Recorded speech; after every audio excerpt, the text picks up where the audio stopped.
Hello, everyone, and thanks for joining us for today's Safety and Health webcast. I want to let you know as you file in, you are in the right place. Just going to allow a little more time, about another 30 or 40 seconds before we get things going.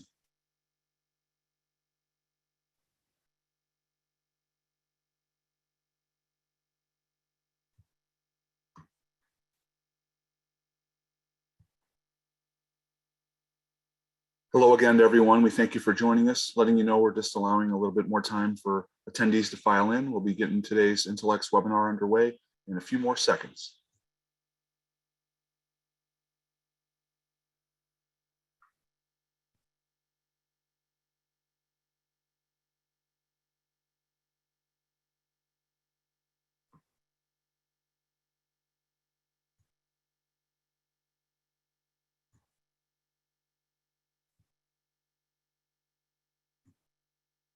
Well, hi, everyone, and welcome to today's Safety and Health webcast, Changing Culture with Data, sponsored by Intellects.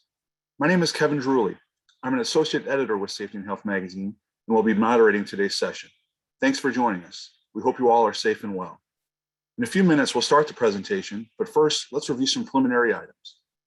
The views of today's speakers and organizations are their own and do not necessarily reflect those of the National Safety Council or Safety and Health magazine. Any mention of a commercial enterprise, product, or publication does not mean the council or magazine endorses those items. At the end of today's webcast, we'll conduct a question and answer session.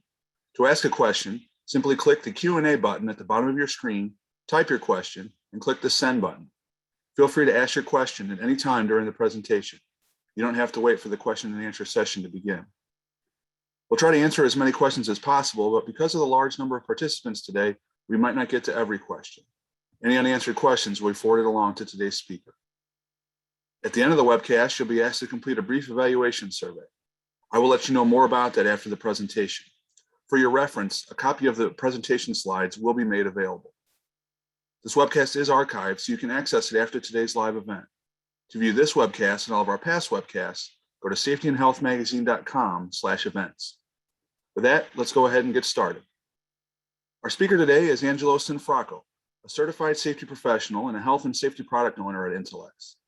Angelo brings a decade of experience in the EHS field, including roles as a consultant, senior EHS manager, corporate EHS data analyst, and most recently, as a process improvement leader with Predictive Solutions Intellects.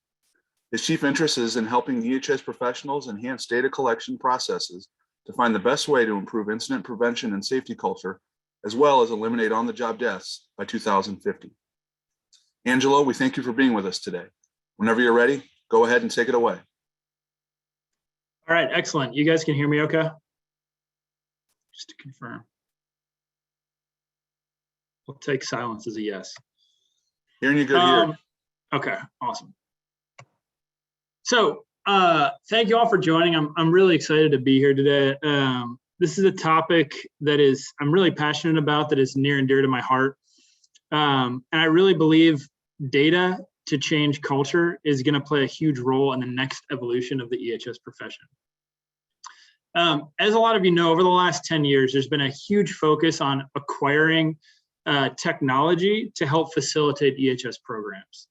And the focus on acquiring the new technology has definitely helped improve EHS processes and has improved some of our outcomes as well. However, in my experience, I haven't always seen the adoption of technology translate into an adoption of data, right? Some companies, some clients that we work with tend to confuse technology advances for data advances. And while these sound similar, there are big differences between the two. And I think one of the reasons why you don't see this transition or this adoption of technology and data simultaneously is because data can be a very intimidating topic, right? But it doesn't need to be, right? So today, what we're gonna do is talk about simple steps you can take to utilize your EHS technology as more than a repository, right? So you can utilize it as a tool for facilitating your safety culture, and you can facilitate that safety culture through the adoption of a data focus. Right. So at the end of the day, I truly believe that a focus on data drives safety. And I've seen it happen with clients. A focus on data helps you get better information, It helps you get better engagement, right? It helps you communicate more effectively, and it helps you put in place better, more effective corrective actions, right? And all of these things help propel our safety culture beyond the plateau into that next level. All right, so with that, to go over the agenda today. All right, and I'm actually going to turn my webcam off just to save some bandwidth. So, and I'll spare you looking at my ugly mug the whole time. Okay, so first we're going to talk about what is data. All right. Next, we're going to talk about what can we do to collect better data. The third thing we're going to talk about is what are the easy ways to test our data quality and data accuracy. The fourth thing we're going to talk about is communicating data insights. And last, we're going to wrap up with data as a culture change agent, right? So we're going to wrap up, how do the four things that we talked about in the beginning fit into the culture change, and how does it become a culture change agent? All right, so before I get started on my slides, we actually had a poll that we were going to bring up. So if we could bring that poll up, that would be great. Okay, so if you can see this poll, please toggle your vote here. The question is, what is the biggest challenge we face when attempting to use our data effectively? Is it collecting complete and accurate data? Is it the technology to facilitate a data focus? Is it personnel with expertise in data analysis? Is it communicating data? Or is it none of these? Do you feel like you have a handle on data in your current processes? So we'll give a minute or two to allow some answers.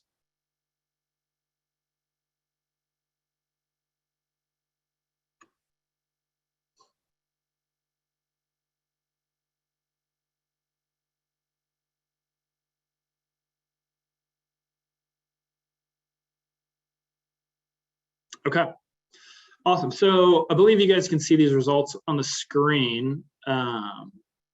But the far and away winner there was collecting complete and accurate data, right? 54% of you said collecting complete and accurate data. The next two closest were the technology to facilitate data focus and communicating data.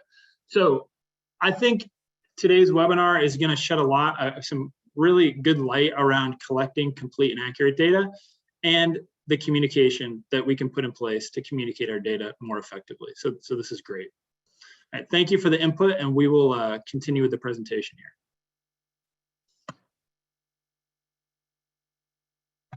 Okay, so what is data, right? Let's start at the beginning. All right, so if you ask 10 people what data is, you're probably going to get 10 different answers, right? And similar to the EHS industry, it's a topic that is marred in acronyms and insider lingo, right? So, I've worked for a Fortune 500 company where we actually had like a manual of acronyms that were used, right? And it gets crazy. Data can be the same thing, right? So when you think of data, you'll hear people say, well, you need a data scientist. Well, you need data analytics. Well, you need machine learning. Well, you need databases. You need string and text. You need quantitative analysis. You need et cetera, et cetera, et cetera, et cetera, right?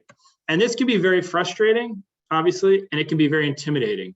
And it can leave you like George Costanza's dad in Seinfeld, screaming "Serenity now" at the top of your lungs, which is maybe one of the best Seinfeld episodes of all time. All right, so one of the major misconceptions around data, I think, is that you need to be a data scientist or a data analyst in order to understand and use data. But you don't have to be a winemaker to be a wine connoisseur, right? And similarly, you don't have to be a data scientist to understand and use data. Right now, it could help, right? But it's not a prerequisite. And I would even say in some cases, in my experience working with customers and working in industry, having that SME background is invaluable, right? Having that SME EHS input helps build more context around the insights that you're trying to create, more context around the information that you're trying to gather, right? And more context around the ultimate goal of this data collection, data focus. Okay, so let's start with a definition here. So data is information used as a basis for reasoning, discussion, or calculation. All right, this is the Webster definition. All right, now there's two things that stick out to me, right? And they're both highlighted here. Is information and discussion, right? Information is obvious, right? We obviously associate data with information. The less obvious thing, but equally as important, is the discussion piece, right? In order to have data and use data effectively, we both need to collect the information, but we also need a process for the discussion around that information. Okay. So for the sake of, sticking with the primary objective of this webinar, right, let's simplify it even more. So data is information and it's communication, right? It's information that's communicated. All right. Now, information being communicated is not enough in and of itself. Okay. Information being communicated without parameters can be the difference between a $5 bottle of wine, right, and a $200 bottle of wine. And I think this is a really good analogy for EHS data, because on the surface, the two look the same, right? It's not until you uncork the bottle, pour some, sniff it, taste it, whatever wine connoisseurs do, but that you figure out the difference between the two, right? And I think EHS data is very similar. We have technologies. Everyone has a collection arm, right, where you're collecting information. Everyone has some reports. Everyone has some dashboards, right? But upon further investigation, you can really tell if it's a $5 data collection process or a $200 data collection process, right, for lack of a better term. Right. So how do we get from the $5 to the $200 bottle of wine? How do we improve our EHS data process in order to act as a culture change agent, right, and really improve our EHS programs? Well, the first thing is we need information, right? And the parameters around the information are important. So I obviously need to collect information, but we need that information to be relevant. We need it to be accurate. We need it to be standardized, and we need it to be high quality. On the communication side of the definition, we want the communication to be at point of use. We want it to be timely. We want it to be understandable, right? And we want it to be distributed. Right? And it's important that we think about these things in a continuous loop, right? So, the PDCA cycle, the same idea. We're not just communicating information once collecting information once and communicating it once, right? This is an iterative process where we're going to get feedback from the field, maybe change our approach, communicate, and go through that iteration. Now, having these parameters around your EHS data processes is going to take you from the $5 to the $200 data collection process. Okay, so we know what data is, right? But how can data help EHS professionals? All right. Now, is the juice worth the squeeze, so to speak? Okay. And many of us on here are probably familiar with the Sidney Dekker thin edge of the wedge diagram or example. And I actually think that's a really powerful example for what we're talking about here and how data can help. Right, so on the blunt end of the wedge, you have management and work as imagined, right? So the management team has an idea of what kind of goes on in the work environment, but they're not actually out in the field doing the work, so it's more imagined how things get done. Then you have the front line, right? And they understand how work is completed, okay? So you have perceived work and you have real work, right? Now, often the communication between the perceived and the real is where we have a breakdown in safety culture and we have a breakdown in our EHS programs. Okay, and this is where I think data can play a huge role.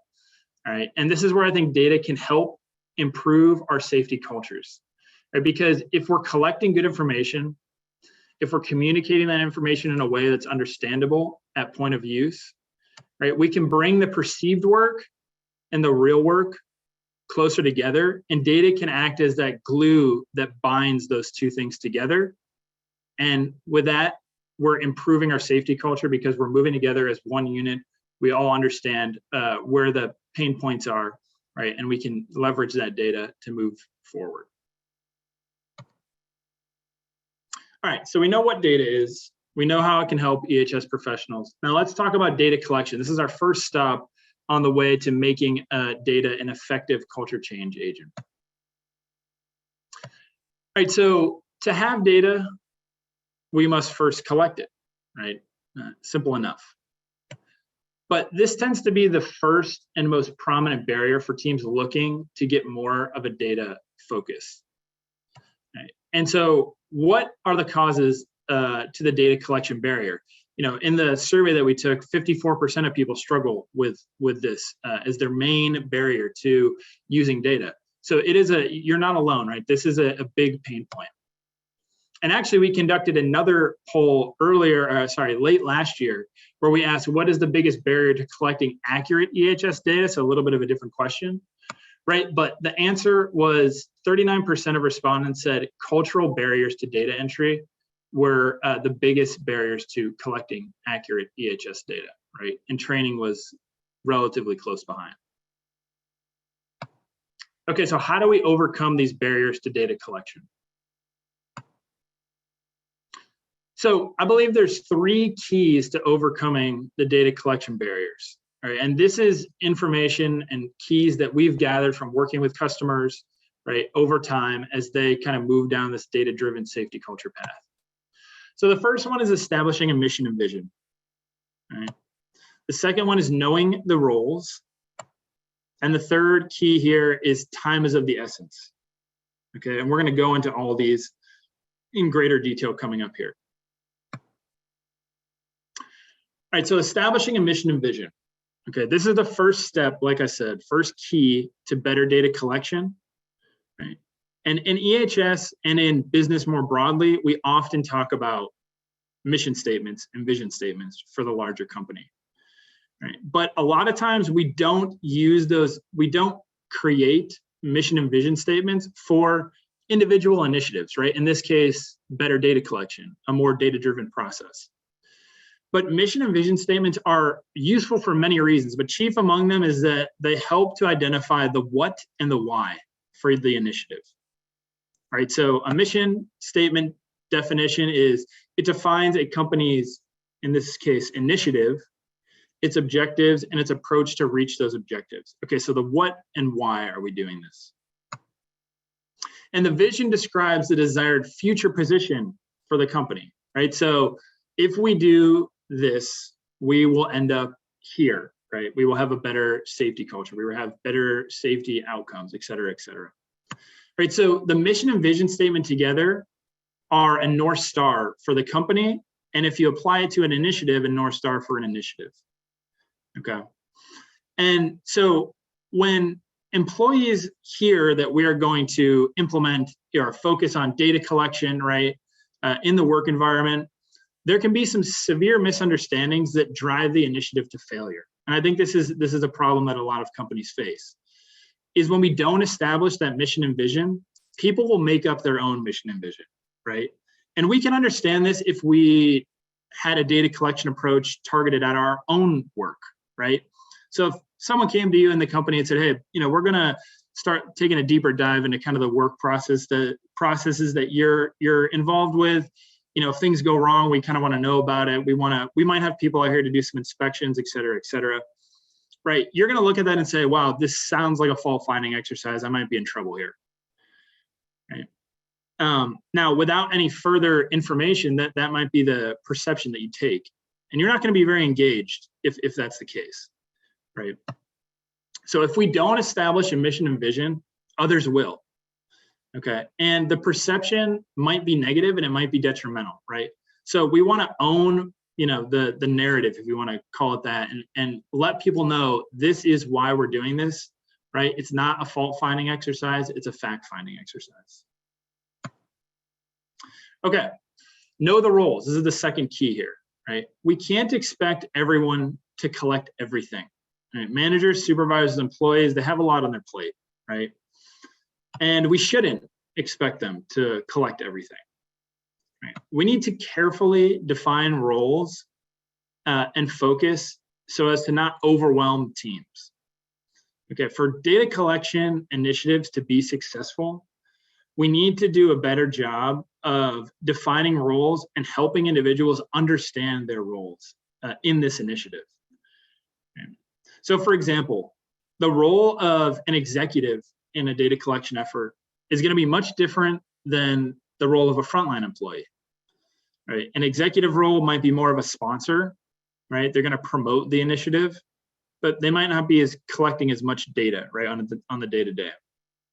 A supervisor role, they're going to organize time for his or her team to collect data, right?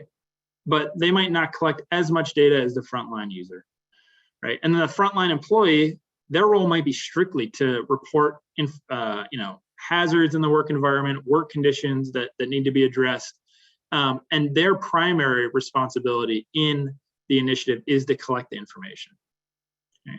Without the proper role assignments in the initiative, individuals feel overwhelmed, right? And that feeling of being overwhelmed can cause paralysis, right? And the data collection initiative kind of gets stopped in its tracks, right? So when we're going to go to a more data focused approach, and we're going to focus on collecting better data out in the field, we need to make sure we define the roles for people so they don't get this feeling of being overwhelmed. They understand what their role is in the initiative, right? And we can move forward as a cohesive group with everyone's roles defined.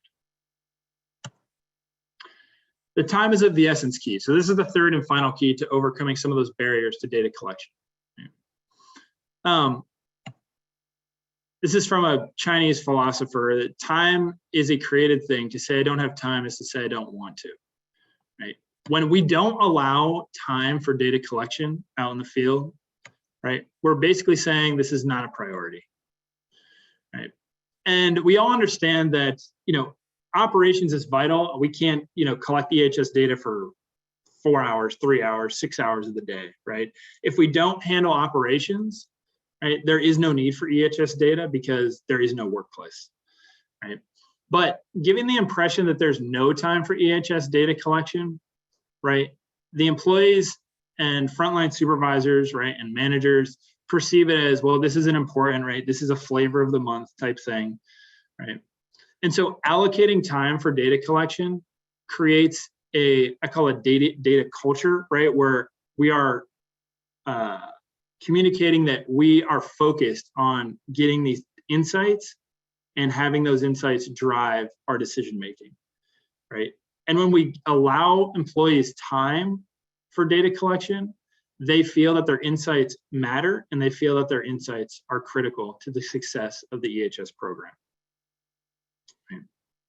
So how do we allot this time, right? Just as a couple examples, right? So when we talk about this with clients and companies, they say, well, that sounds great, but how do we actually allocate this time that you're talking about? Well, a good place to start is attempting to allocate time for data collection in pre-existing safety-related time slots, right? So, whether construction or manufacturing, right, it might differ when your safety time slots are. But you're going to have toolbox talks, you're going to have pre-shift meetings, you're going to have maybe post-shift debriefs, you're going to have safety committees, right? And in a lot of these time slots, we have kind of predetermined things that we're going to do, right? We're going to talk about the shift coming up or the shift that just happened, right? If it's a toolbox talk, sometimes people use it for more of a informal training time. We can change the routine in these time slots to allow for more data collection, right? So to allow time for employees to lead some observations or lead some hazard IDs or lead some inspections, right? So this is a great starting point where you're not actually really having to carve out any additional time, right? But at least you're getting some predetermined time that you're kind of using in a different way in order to allow some time for data collection, right? Okay, so we talked about what data is, we talked about collecting data, right? And the keys to collecting better data. So once we've addressed the data collection keys, right, to collect better data, we want to turn our attention to data accuracy, to kind of better leverage the data that we've collected to become a more proactive culture change agent. So what is data accuracy? Right. Well, data accuracy is actually a component of data quality. I've moved it out of that realm for now because I think there's some separate considerations to take when you're talking about EHS data.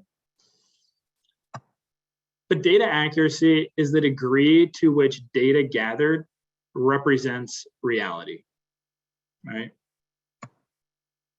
And without data accuracy, the collected information cannot be relied on, right? So what we're saying is really no matter how much data you gather, right? If the data is not representing reality out in the field and it's not precise, then we're not going to actually be able to use that to improve our safety culture, right? And improve our EHS processes because we're not getting an accurate representation of what's going on out in the field. All right, so a good analogy for this, I think, is archery, right? So, you know, if you're in an archery competition, which I've never been, so I hope this is a good analogy. You know, if you have, let's say you have 5 arrows, right? And your competitor has 25 arrows. Well, just because they have 25 and you have 5 doesn't necessarily mean that they're going to win, right? If the objective is to hit the target and to be accurate, right? If you take your time with the 5 and you're more detailed, you collect better information around what you need to do to hit that target in the middle, in the bullseye, you might win, even though you have, you know, a fifth of the arrows that the person with 25 has, right? So when we look back on information that is collected, we need to be able to rely on the fact that the information accurately depicts the real world. Right. And again, I think this is something that in the poll question we alluded to as being difficult for quite a few of us. But having data that accurately depicts the real world helps lead to better outcomes, right? Better actions, better corrective actions. Okay, that's all good, but how do we actually improve data accuracy? Right, so the first thing we're going to talk about is setting up for success. The second thing we're going to talk about is training the data collectors.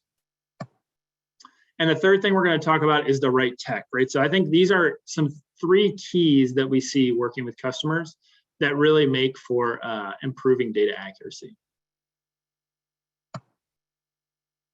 Okay, so setting up for success, right? What does this actually mean? Right, it's a little bit of an ambiguous statement. So we need to understand where our company is in their safety journey to collect more accurate information. Okay, often, and I had this experience working as a administrator for a EHS software in a prior career.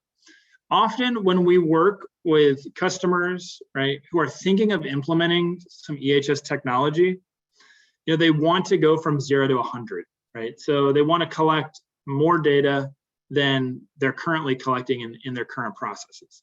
So for example, you know, if they have maybe like an injury reporting form, maybe a couple inspections and, you know, permit to work, you know, that they're collecting information on, it's tempting to say, well, it's going to be much easier to collect this information in the new technology. So therefore, you know, let's add 5 or 6 more apps onto this, and let's also double the amount of information that we're collecting in each of our current, you know, forms and current programs. Now, in past experience, right, this is how you can end up with forms or inspections with, you know, 200 fields on them, 200 questions. Right, and this can be a mistake. And why is that? Because when we surpass kind of the current capabilities of the EHS program, right, when we implement these new technologies, it can lead to some confusion. It can lead to some people feeling overwhelmed. It can lead to disengagement. Right. So that's not to say that improvement isn't the goal, right? Improvement is always the goal. But if we're going to use data as a cultural change agent, we need to understand where we are in our EHS journey, right? And we need to kind of build a foundation upon where we are, right? So when we extend the data collection efforts beyond our current capabilities, we force employees to learn a new system and a new program, right? And, you know, how to collect information for new fields that they haven't seen before, right? And that tends to lead to inaccurate data because people are overwhelmed by the change. Right? So For positive change, to use data as a positive cultural change agent, we need to understand where we are, right? And we need to meet ourselves and our people where we currently are, right? And then we can build upon that foundation. Okay, the third key here is training data collectors, right? Training data collectors is pivotal, okay? And EHS data is primarily collected by people, okay? So for there to be solid data accuracy, the data collectors, right, the people need to understand the what, how, and why to collect the information. So training should go beyond pushing the buttons, right? And the training should provide the why. Why are we doing this? Why is this important? How is this going to help me as an employee, right? So another example, right? We've all facilitated EHS training, right? Whether it be annual compliance training or new employee hires, right? And during or after those trainings, you know, there's some where you go through and you go, wow, that went great, right? Like people were engaged, people were wide-eyed in there, I got good feedback, right? And then there's some where you go, wow, there's a lot of blank stares, right? So hopefully not what's happening on the other end of this line right now. But I guess time will tell. So when I would argue the reason for those two different outcomes is because in one, you're providing the why, and in one, you're simply talking about the regulations, right? And it's not hitting home for people, right? So if I go through a training and I'm talking about confined space, fall protection, you know, housekeeping, and I'm really saying, hey, this is what this topic is about. Here's why it's important to you. Here's why we need your help with this. Here's how this is going to help you. People are going to be much more engaged, right? And much more likely to collect detailed information. Now, if I go through a training and just say, this is confined space, this is fall protection, here are the regulations, people are going to keel over, right? And so providing that why is really, really important, obviously in our usual EHS training, but also when we're going to go to a more data focused safety culture, right?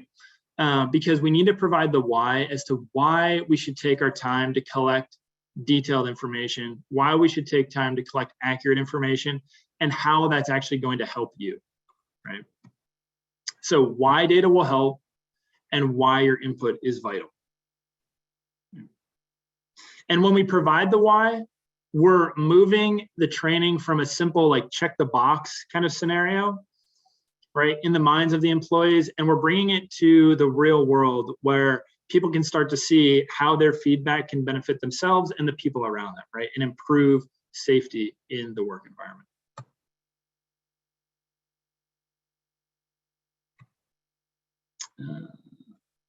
This slide always gives me problems, but bear with me for a second here. Okay, so the right tech, right? This is the third and final key to data accuracy. Right? If we want accurate data that reflects the real world, we need to have the right technology. Right? As we mentioned before, right? Teams have a lot on their plates, obviously. And as the difficulty to participate increases, right, the accuracy and quantity of information gathered decreases. Right? So the right technology can help lower the barrier to participation and make it easier for people to collect more standardized and more detailed information in a more timely manner. Right? So we want to make sure that data that you are asking people to collect can be collected at point of use. That's one of the biggest things, right? Because let's take an example, right? What do you think is going to be more accurate? Let's say there's a safe hazard observation, right, that's made. And in the first scenario, someone sees something that's unsafe, right? And they have to wait maybe until the end of their shift, until they get a break to kind of go get a hazard ID card, right? They got to go get a pencil. They got to write that down. They got to find the supervisor, or they have to go to, you know, the suggestion box and drop it in to get the wheels started on getting this unsafe condition fixed. Or is it going to be more accurate when something is seen by an employee who can take out a mobile device, right, snap a picture, write a few details down, right, and then electronically start a workflow to their supervisor, right, to get the wheels started on getting this unsafe condition fixed. Now, not always, but mostly, I would say the more convenient scenario is going to be the one that allows for more accurate data gathering. And why? Because there's less barrier to participation, and it's easier for people to provide detailed information.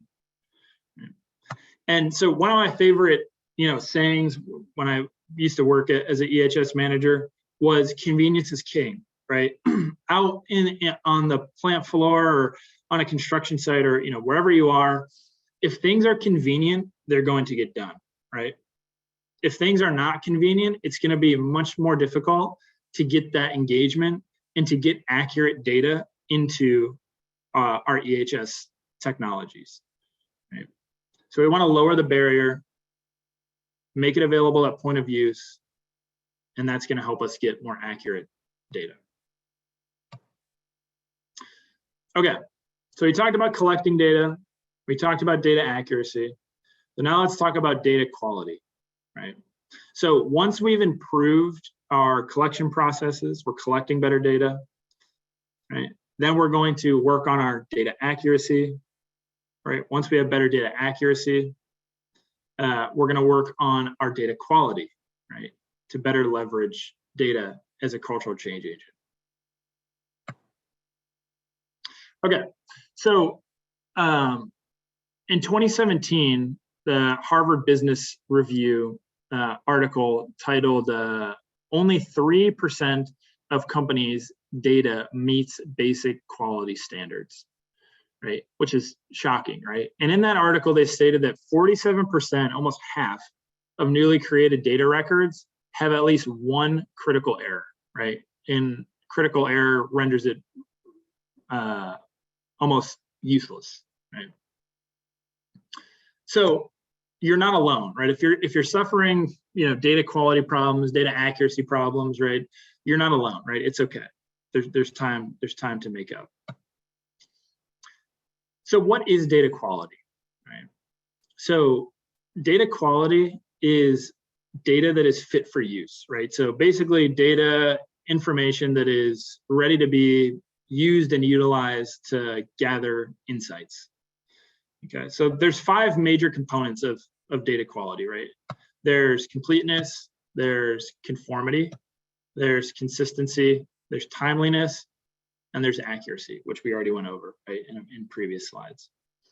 Now, I'm not going to go through the definitions of each one of these because, again, it's not worth overcomplicating the situation, but, looking at those words, you can kind of tell, okay, we want it to be accurate. We want it to accurately represent what's happening out in the field. Completeness, we want the records to be complete. Timeliness, we want the information to be timely, right? We want it to be consistent, and we want it to be there to be conformity. Right? So why is data quality important? All right, so now that we know, generally what data quality is, why is this important? Right? Well, data quality is really the foundation upon which all the insights and all the analytics is built and formulated. Right? Not to oversell it, but I truly believe that. Right, so at the top of the chain, you have data insights, right? That's what the end users are seeing. That's what typically brings the most value. You have data collection, right? You have data accuracy, you have data quality at the bottom of the chain there. Right, now, the value to the end user, right, and the value that we see every day when we're moving to a more data-focused safety culture is at the top level, right? It's at the insights. But the fundamentality, if that's a word, it didn't get spell checked in my PowerPoint, so bear with me. The fundamentality of in this hierarchy, it revolves completely around data quality, right? So it's a little bit of a catch-22, right? It often gets overlooked because there's no immediate value to the end user. It's more of a hidden value, right? People don't want to see how the sausage is made, and diving through data to understand the quality of the data is not a fun task. Right? But it's much easier for companies to focus on the insights rather than the data quality. However, working with clients and working as an administrator, right, it's a fatal flaw to overlook data quality, right? Because what tends to happen is, even if you have the most well thought out dashboards and reports, right, and communication, if the data quality isn't there, then the information is not nearly as potent as it could be. And it makes it very difficult to use the data as a culture change agent when the data is not as potent as it could be, right? And that's where data quality comes into play, right? So poor data quality erodes, right? So, the house looks great on top. You've got great communication, great dashboards, but the information that's in there is not potent enough or stable enough for you to actually make those data-driven decisions. All right, so what are the three common pitfalls to data quality? You have field dilution, you have nondescript entry, you have hierarchy alignment. Those are the three common pitfalls. All right, so field dilution, right? This kind of goes back to the setup for success that we talked about earlier in data accuracy, right? Often when companies implement an EHS software, during the implementation, they want to collect everything, right? Because collection is going to be easier, so let's get really thorough. Well, EHS technologies are good because they do lower the barrier to data entry, but it can be bad because it can lead to over collection of data, right? And a dilution of the pertinent information, right? So from the management side, right, having 200 questions on the inspection or having 100 questions on the injury form, right, is thorough. But from the employee side, it's very easy to get confused as to what is the pertinent information here, right? And so what ends up happening is everyone kind of makes their own determination as to what is the critical information, right? And you end up with a dilution problem. So how do you know if you have a dilution problem? If you have a lot of consistently blank or missing fields of information, then you might have a dilution problem, right? And some things you can do to manage this problem is you can set fields as being required, right? You can prioritize the organization of the form so that the more critical information is at the top, right? You can also take the time to actually go through, do a quality check and say, okay, these fields are empty X percentage of the time, not worth collecting this information, let's get rid of it, right? So there's a few things that you can do, but field dilution is a huge problem.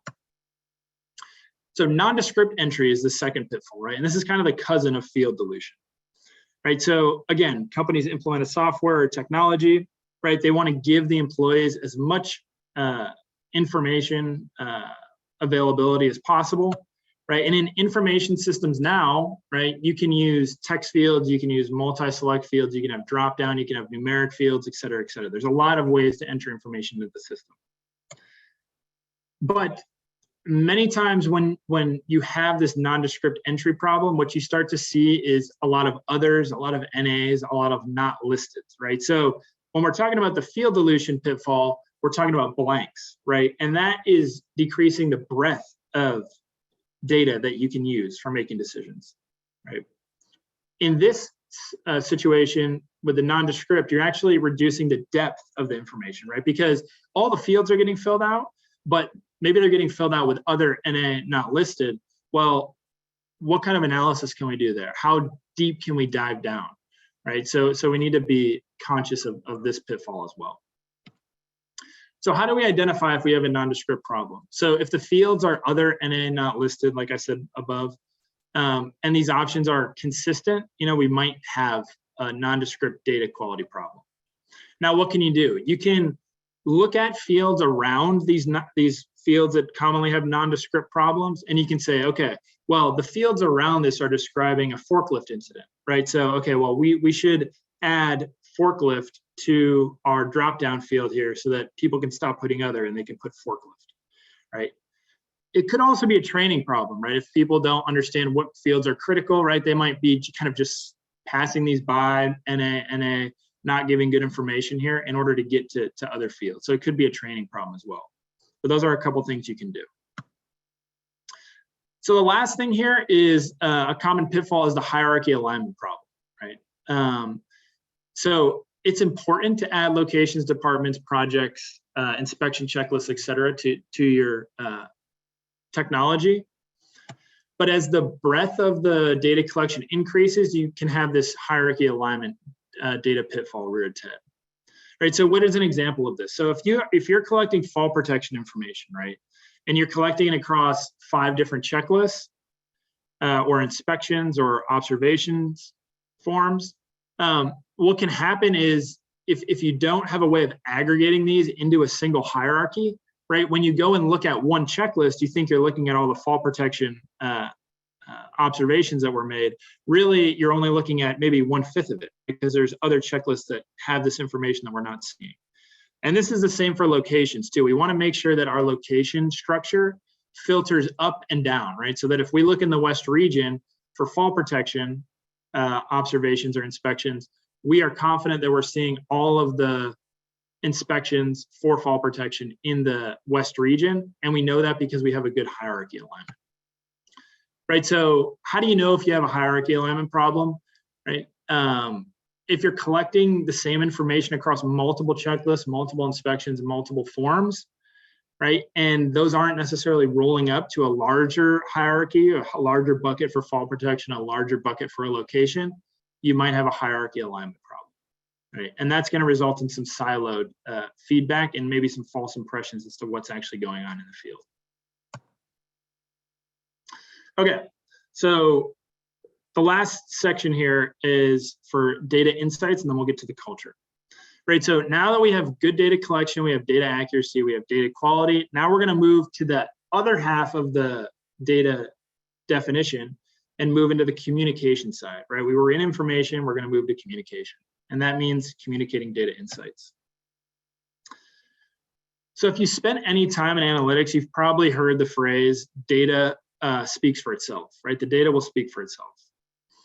All right, this sounds good and catchy, but it's often a mantra that leaves us with a lot of confused people trying to understand what good is, right? So like anything else, when we're the people in the weeds of a topic, it's very easy to assume that everyone else kind of understands this topic as well, right? So think about DART rates, think about TRIR, right? If we're farming these out to the field, well, do they understand what these actually, how these calculations are put together, or are we in the weeds and we can't see the forest through the trees, right? So when we communicate, we want to keep the end user's perspective in mind, right? So how do we do this? Well, we have to speak for the data, right? And we have to speak to the data with a well thought out communication plan, right? So what elements are in a well thought out communication plan? Well, better data visualizations, right, is one, and the right data for the right people is the other, right? So visualizations play a huge role because you can turn analytics into consumable insights, but without getting that information to the right people at the right time, right, we're not going to be able to leverage that to drive our safety culture. All right, so what are the 3 keys to better data visualization? Right, so the first thing I wanted to bring up was this book by Alberto Cairo. It's called The Truthful Art. It's pretty interesting. And he goes through kind of tips to creating better data visualizations, whether that be dashboards or reports, right, or graphics. Now, we've all put together data, PowerPoints with slides and graphics and dashboards, et cetera. But to get a deeper communication to the field on these metrics, we need to really pay attention to the content and the structure, right? So that we tell the story that we want to tell. Right, so the first thing is we want to make sure the data is truthful that's included in the visualizations, right? So we want to pick metrics that provide an honest overview of the current state of things, right? So a lot of times, and I struggled a lot with this in my early career, was focusing only on the outputs, right? The rates, the recordables, right? And little focus on the inputs. But the inputs can be just as, if not more important, right? Because that's kind of steering where those outputs are going, right? So we want to be truthful with our data insights. We want the data to be functional, right? So we don't want to create tools that are beyond the comprehension of the end user. Okay, so when you're creating a visualization dashboard or report, make sure you're taking the end user's perspective in mind, and make sure you're going from simple, right, to more complex. And so an executive might be used to seeing dashboards, reports, right? So you might be able to put together something that's more complex, whereas a frontline employee, they're gonna maybe need something more straightforward. They want the hard facts and they want it quick and they're out in the field, right? The last thing is data is insightful, right? So we want to pick metrics that drive decision making, right? So we don't just want to put graphics and numbers on a dashboard in order to put them there. We want to make sure that we're picking metrics that are going to tell the story that we want to tell, right? And not only tell the story that we want to tell, but are going to be actionable, right? If we send a TRIR out to the frontline employees, well, what can they really do with that? There's too much that's going into that metric, right? So we need to break that down and focus maybe a little bit more on the inputs that are going into that rate, right? And we want those inputs to be actionable so we can make adjustments. Okay, the right data for the right people cannot be overstated, right? So you need to know the audience, right? So you might have an executive management team, you might have some frontline supervisors, and you might have some frontline employees, right? All of them have different whys, different granularity, and different ability to impact change, right? So whereas an executive management team might be more interested in trends over time at a higher level, frontline supervisors might be more interested in a more constrained timeline, right? And more detailed information. And frontline employees might want to know exactly what's going on the previous day with the most detailed information they can give, right? So this is the idea of the data use plan. So we work with customers a lot to put these data use plans together where we say, okay, what information do we need? When do we need it? Who does it need to go to? And in what format, right? And putting together these data use plans can be very useful in getting the right data to the right people at the right time. Okay, I know I'm running up on some time here, but so collecting data, better data accuracy, better data quality, better data insights, all lead to us being able to use data as a positive cultural change agent. All right, so let's go back to our wine example, right? On the left, we have the vicious cycle, okay? And this is our $5 bottle, right? So what we're doing is we're requesting information, we're collecting information, we're analyzing, but there's not really any action there, right? And this is kind of the data collection focus without the parameters that we talked about today, right? So we have bad data quality, we're not communicating properly, the collection is kind of all over the place. And what ends up happening is each time you go around this loop, you end up getting less data and you end up getting less quality information, right? Because people don't see how their data collection is being communicated into corrective actions, right? So there's mistrust, there's deterioration of the engagement, there's siloed information, and it's hard to quantify results. All right. Now let's move over to the $200 bottle of wine, right? This is the data focus with the parameters that we talked about today, right? So we're requesting information, we're collecting information, right? We're analyzing information, we're communicating, and we're improving, right? And we're taking data quality into the calculation, we're taking data accuracy into the calculation, we're training our employees how to collect accurate data, right? We're training and instituting processes and a mission and vision so people understand why collecting data is important and how it will help them, right? And that increases engagement, right? It makes us drive decisions with data, right? People know that their input matters and there's tangible results, right? They see how their inputs move to outputs, move to corrective actions, right? Move to moving the program forward and making a safer workplace. All right, so to summarize, right? Data can be an influential culture change agent, but we cannot just collect information and expect things to happen, right? So we need to understand what data is. We need to put parameters around collection to collect better data. We need to have more accurate data by training our collectors, setting up our system for success. We need to have better data quality, right? By looking for field dilution problems, for looking for nondescript problems. And we need to communicate our data more effectively and make the data available to the right people at the right time.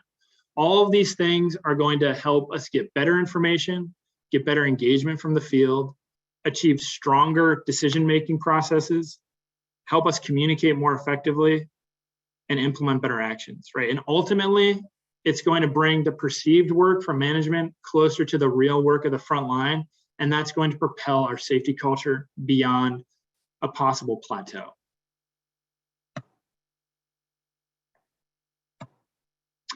All right, I know I went kind of right up to time there, but one last thing before we get to questions. I'm actually going to be at the Indiana Safety and Health Conference, which begins Monday in Indianapolis. So just by chance, if anyone's going to be at the conference, we'll have a booth there. I'll be manning the booth, so stop by. I'd love to kind of continue the conversation, get your feedback, and connect. So thank you all for the time today. I really appreciate it. Well, excellent. Great job, Angelo. Thanks for your insights and your expertise. Yeah, we'll have a little time for an abridged Q&A, but before we do start that, just want to remind everyone of the evaluation survey that we're asking you to complete. The survey should be appearing on your screen now. We do appreciate your input because it'll help us improve our future webcasts. If you don't happen to see the survey on your screen, please turn off your pop-up blocker. You may also access the survey by clicking the survey button near the lower right part of the screen. Seeing some more questions pouring in now. As a reminder, you can click that Q&A button at the bottom of the screen, type your question, and click the send button. And again, to repeat from the top, a copy of the presentation slides will be made available after this presentation. With that, Angelo, let's get to a few questions. First, what do you mean by a cultural barrier? What specific to the company's culture affects data collection? So I think what I was talking about with the cultural barrier is comes down to kind of the opposite of those three keys that we discussed. Is I think a lot of times when we go to ask individuals to collect data, I think one of the biggest things is we don't help people understand why we're doing this, and that it's not a fault finding exercise, it's a fact finding exercise, right? I think that's the biggest. If you could sum it up into one sentence, I think that's the biggest thing is when people perceive it as this is a fault finding thing, right? There's cultural barriers there because people say, well, this X has happened in the past or Y has happened, and I don't want to collect information around what we're doing out here because it might impute fault on me. Instead of what we're really trying to do is engage in a fact-finding exercise, right? We want engagement from the field so that we can get the most accurate data possible, and we can use that not to address employee behaviors, but to address the conditions that are potentially promoting these different behaviors or forcing people to interact with the work conditions in a certain way. So I hope that answers the question. Next question asks, how do you gather data from a remote workforce? And secondly, what data would you gather when there's not any safety goals or a journey defined for a company? So, I think to answer that, I think the second part is you really need to start with defining where you are and where you want to go. But I think, again, going back to the mission and vision, and also the kind of setting up for success example, right? If we don't have a definition of where we are, where we want to go, what our goals are, what our journey is, how we see that all unraveling, not unraveling, but taking place, unraveling, bad connotation. It's hard to say, what data you need to collect because different industries, right, different companies have different challenges. So I think taking some time to review a mission and vision of where you are, where you want to go, setting up your system if you have one for success, meaning looking at what you're really good at and what you need maybe to focus on a little bit more, can give you a roadmap as to what you need to collect, and also who should be involved and when you can collect that information, et cetera, et cetera. So I think that's kind of a starting point, I would say. I know that didn't specifically answer it, but I think you got to start with defining the goals and the journey. We're winding down and have time for one more question. This one asks, what sample percentage is a fair representation of the population in the domain of EHS?